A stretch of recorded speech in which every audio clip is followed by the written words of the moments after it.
Hey folks at the SDLA conference. Sorry I couldn't be with you this year. My name is Dee Dee Whitman. I'm the children's librarian at the Watertown Regional Library, and I'm going to do some book talking about some of the nominees for the Prairie Bud and the Prairie Pask Awards this year. The first one I have today is called Dozens of Cousins, and this one is a raucous family reunion that comes to life in all its beastie ogre glory through the cartoonish whimsy of David Catrow, who I absolutely love. He's one of my favorites.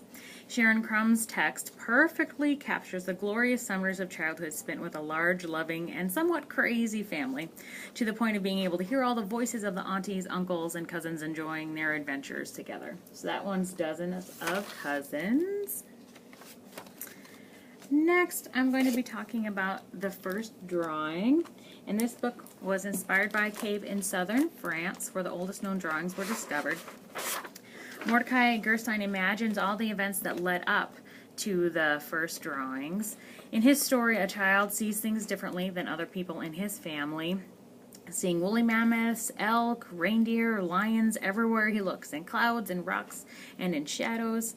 And finally, his frustration with his family's lack of vision leads him to grabbing a burnt stick from the campfire and drawing onto the cave walls, at last enabling his family to see what he sees and discover the true magic of art. So that one was The First Drawing.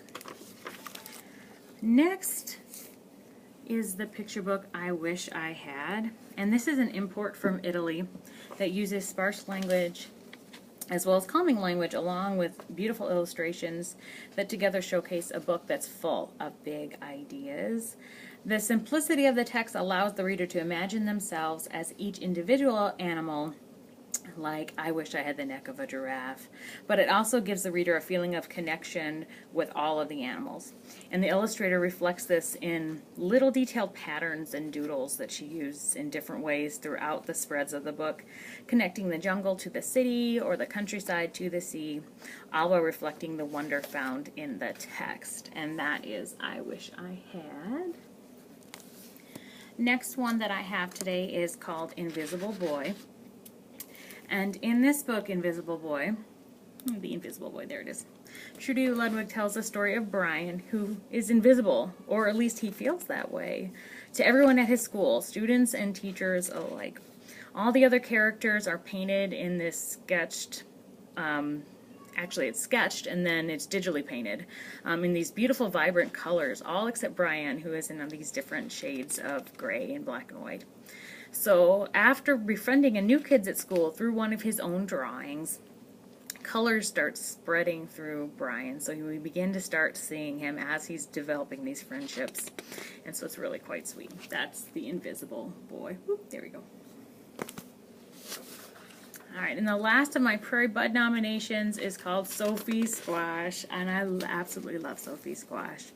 This book is by Pat Zietlow Miller and Ann Wildorf, and it is the charming story of Sophie's little squash. And rather than being eaten for dinner, Sophie befriends the squash from the farmer's market and then gives it a name, Bernice. She draws Bernice a face. She holds Bernice in her arms, wraps her in blankets, and rocks Bernice to sleep. And so then Bernice and Sophie become inseparable. They're doing everything together and starting to get a little mushy in the process. So Sophie wants to know how to take better care of her friend Bernice. So she goes to ask the advice of the farmer, and the farmer says to give her a nice bed of dirt, a lot of fresh air, and all the love she has. And Sophie thinks she can do that. So she digs a hole in the ground, covers her up with dirt, and before she knows it, it's winter and it's snowing. And then when spring comes back around, here's a little sprout coming out of the ground, and sure enough, that's Bernice giving Sophie 2 new playmates. Alright, so that's the end of my Prairie Bud nominations. I'm going to be making a second video for the Prairie Pask nominations.